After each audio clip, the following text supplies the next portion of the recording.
When Chuck Murphy found out his mother had 2 months to live, he started to write his mom letters. Chuck compiled them into a book and joins us now to talk about this labor of love and what he hopes it gives to others. Thank you for being here. Yeah, thanks for having me. I told Chuck I was rereading some of it earlier, and it really makes you emotional seeing what you experienced and what you were writing to her. Why did you decide to do that?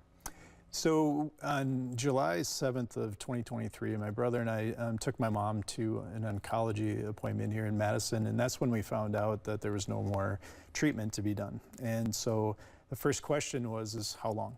And when they told us 2 months, you know, there's nothing to prepare you for that. And so for me, in order to start that process of trying to realize what was ahead, I went home and started writing my mom letters. And I had things that I needed to tell her. And my mom and I were very close, and so we had 1,000 conversations, you know, a million. But with that, for me as a writer, I needed to express that in writing and to share that with her.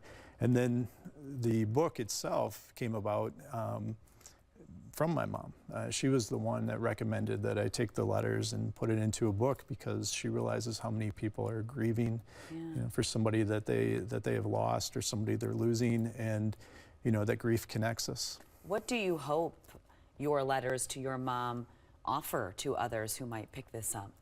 You know, I do. You know, grieving can often feel very lonely, and there's no right or wrong way. And so I'm hoping that people that do pick up the book, you know, acknowledge that grief is love, and that also that, you know, they're not alone in that process. And it is a process. And to me, grieving is perpetual. It will go on forever, but that's okay.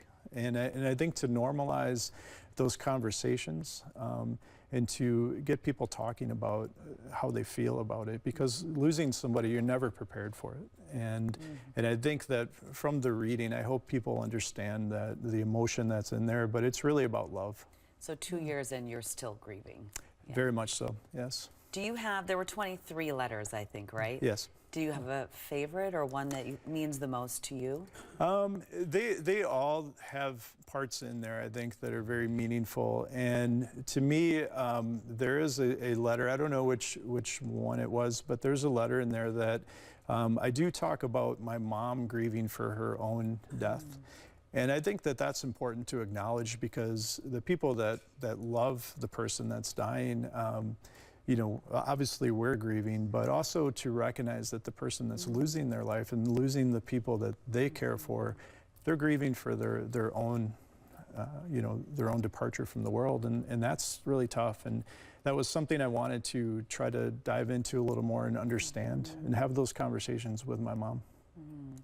Well, I want to encourage you that you can get letters to my mother. Even we have a photo too, well, this one over the cover, but one of you in Barnes & Noble here on the west side, where you have autographed copies available. So that's very cool. You can also, if you live out west of Madison, you can find Chuck's book at Arcadia Books in Spring Green.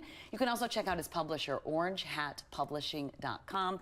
And then, of course, everything is on Amazon. Yes. Chuck, thank you. And thank you for sharing this with us today. Thank you so much for having me.